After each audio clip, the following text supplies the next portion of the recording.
Morning मेरे प्यारे बच्चों। आज हम हिंदी का अगला पाठ नंबर 6 चिट्ठी का सफ़र पढ़ेंगे, जो आपकी एनसीईआरटी पाठ पुस्तक रिमझिम की है। ठीक है, तो आइए हम इसे पढ़ते हैं। 10-12 साल की ज़िंदगी में तुमने कुछ पत्र तो लिखे ही होंगे।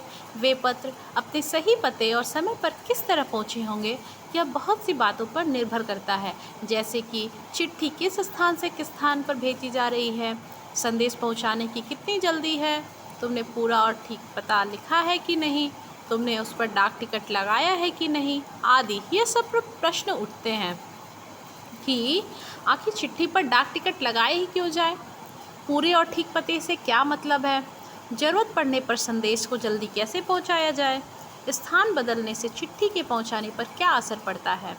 इनमें से कुछ सवालों के जवाब शायद तुम्हारे पास हों, खासकर तुम में से उनके पास जो डाक टिकटें इकट्ठा करने का शौक़ रखते हैं। तो जिनके पास इसका जवाब नहीं है, वो अपने बड़ों से, घर के बड़ों से इन सवाल का जवाब लिखकर हमें बताएंगे। ठीक है, तो आइए पढ़ते हैं। ये दोनों पते किस तरह से भिन्न हैं। गांधी जी को भेजे पत्र में पोते की जगह पर लिखा है महात्मा गांधी, जहाँ हो वहाँ वर्धा, जबकि लिफाफे पर इमारत या संस्थान से लेकर शहर तक का नाम लिखा हुआ है।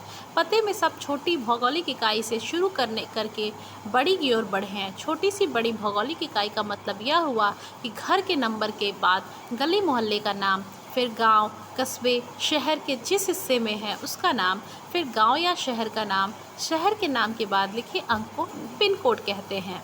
हर जगह को एक पिन कोड दिया गया है। यह सोचने लायक बात है कि आखिर पिन कोड की ज़रूरत क्या है। हमारे देश में अनेक ऐसे कस्बे, गांव, शहर हैं जिनके नाम एक जैसे हैं। पते के बाद पिन कोड लिखने से गंतव्य स्थान का पता लगाने में डाक छांटने वाले कर्मचारियों को मदद मिलती है और पत्र जल्दी बांटे जा सकते हैं।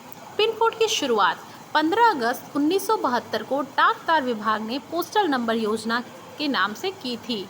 ठीक है, जाहिर है कि गांधी जी को मिले इस पत्र पर उन्हें मिले किसी भी पत्र पर पिन कोड, देखिए गांधी जी को 2 पत्र मिले हैं, एक ये है, ठीक है, ध्यान से देख लीजिए, और दूसरा बेटा ये है। ठीक है, अब सुनते हैं पिन कोड के बारे में। ठीक है, पिन शब्द पोस्टल इंडेक्स नंबर यानी PIN, P से पोस्टल, I से इंडेक्स, N से नंबर होता है। पिन पोस्टल इंडेक्स नंबर का छोटा रूप है। किसी भी जगह का पिन कोड 6 अंकों का होता है। हर अंक का एक खास स्थानीय अर्थ है।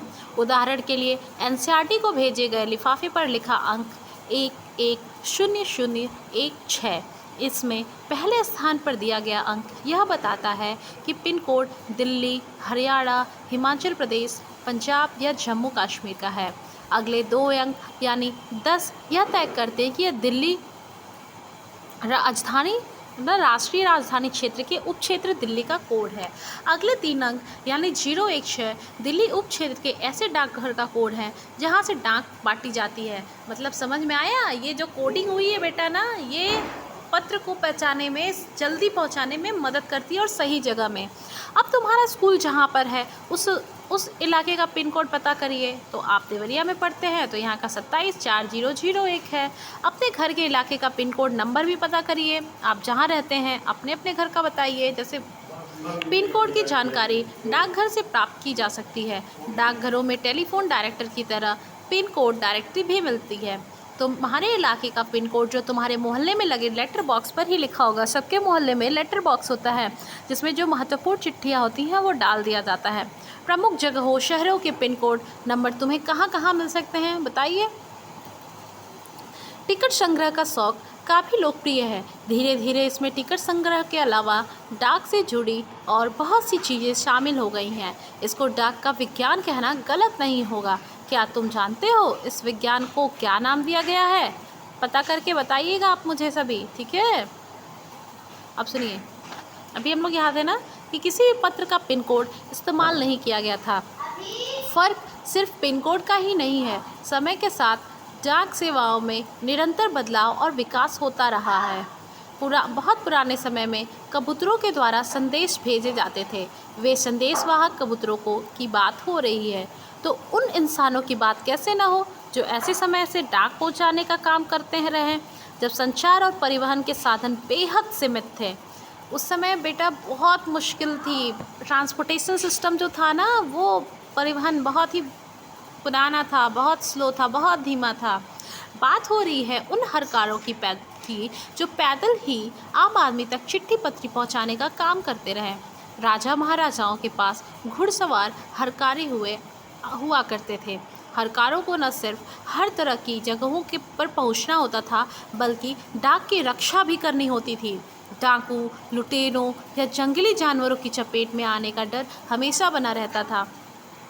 आज भी भारतीय डाक सेवा दुर्गम व पहाड़ी इलाकों तक डाक पहुंचाने के लिए हरकारों पर निर्भर करती है। जम्मू कश्मीर के लद्दाख खंड में पदम जंसार जैसे कई जगह जहां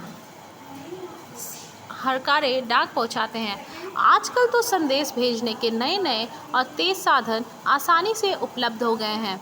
डाक बांटने में हवाई जहाज़, पानी के जहाज़ और जाने कौन कौन से साधन इस्तेमाल किए जा रहे हैं। डाक विभाग की पत्र, मनी ऑर्डर के साथ साथ ईमेल, बधाई कार्ड आदि लोगों तक पहुंचा रहा है। कबूतरों की उड़ान से लेकर हवाई डाक सेवाओं तक का सफ़र दिलचस्प करने वाला है। यह सोचकर आश्चर्य होता है कि कबूतर जैसे पंछी संदेशवाहक भी हो सकते हैं। मैं भी छोटी थी तो यही सोचती थी कैसे उनको एड्रेस पता होता था, कैसे जाते थे। बट बेटा उनको ट्रेन किया जाता था, उनको ट्रेनिंग दिलाई जाती थी, है ना। और आजकल तो कैसे भेजते हैं, आज तो सेकंड नहीं लगते हैं। यहाँ बैठे बैठे हम विदेशों में 1 सेकंड में मैसेज भेज देते हैं। व्हाट्सएप है, फेसबुक है, ट्विटर है और बहुत से सोशल साइट्स हैं, है ना। कबूतर की प्रजातियाँ होती हैं और ये सभी संदेश लाने या ले जाने का काम नहीं कर सकती, जिससे प्रशिक्षित करके डाक संदेश भेजने के काम में लाया जाता है। आखिर कबूतर अपना रास्ता ढूंढ कैसे लेता है? उन प्रवासी पक्षियों के बारे में सोचो और पता करो कि वैसे कैसे सैकड़ों मील का रास्ता और सही जगह तय कर पाते हैं, है ना। चलिए आइए अब हम पढ़ते हैं एक उड़ीसा पुलिस कबूतर के बारे में। उड़ीसा पुलिस खास तौर पर हुमर कबूतरों का इस्तेमाल राज्य के कई दुर्गम इलाकों में संदेश पहुंचाने के लिए कर रही है। कानून व्यवस्था संकट और अन्य मौक़ों पर संदेश के लिए ये कबूतर ही उपयोगी साबित हुए। कबूतरों का संदेश सेवा बहुत ही सस्ती है और उन पर खास खर्च नहीं आता। इन कबूतरों का जीवन 15 से 20 साल होता है और 8-10 साल तक वे बहुत अच्छा काम करते हैं। स्वस्थ कबूतर एक दिन में 1000 किलोमीटर तक का सफ़र कर सकता है। यदि कोई महत्वपूर्ण संदेश पहुंचाना हो तो 2 कबूतरों को भेजा जाता है ताकि बाज के हमले जैसी अनहोनी स्थिति में भी दूसरा कबूतर संदेश पहुंचा दे। शायद यह पढ़कर तुम एक ऐसे कबूतर की कहानी पढ़ना चाहो जो दूसरे विश्व युद्ध में संदेश पहुँचाता था, है ना। दूसरा जो विश्व युद्ध हुआ था बेटा, उसमें संदेश कबूतर उस समय पहुँचाता था। उस समय आपका इंटरनेट और मोबाइल फ़ोन नहीं था, कि मैसेज सिस्टम नहीं थे, व्हाट्सएप नहीं था, ऑल ओवर जो भी सोशल वेबसाइट्स हैं वो नहीं थे। टेक्नोलॉजी बहुत तेज़ नहीं थी उस समय की, बहुत अच्छी नहीं थी। फिर भी लोग मनुष्य जो है ना, वो अपना रास्ता खुद ही बना लेता है। अपना दिमाग लगा के कबूतर को क्या बनाता था वो, संदेशवाहक। इस कबूतर की कहानी नेशनल बुक ट्रस्ट से अंग्रेजी में छपी एक किताब में दी गई है। किताब का नाम है ग्रे नेक, जो कि इस किताब के हीरो का भी नाम है। अगर तुम हिंदी में पढ़ना चाहते हो तो क्यों ना नेशनल बुक ट्रस्ट को पत्र लिखो और वे इस किताब को हिंदी में भी छापे। यह रहा उनका पता, नेहरू भवन 5, इंस्टीट्यूशनल एरिया, फेज़ 11, बसंत कुंज, नई दिल्ली 110070। ये आपका पिन कोड है। होप आपको ये पाठ समझ में आया हो। सभी को शुभ दिन। धन्यवाद।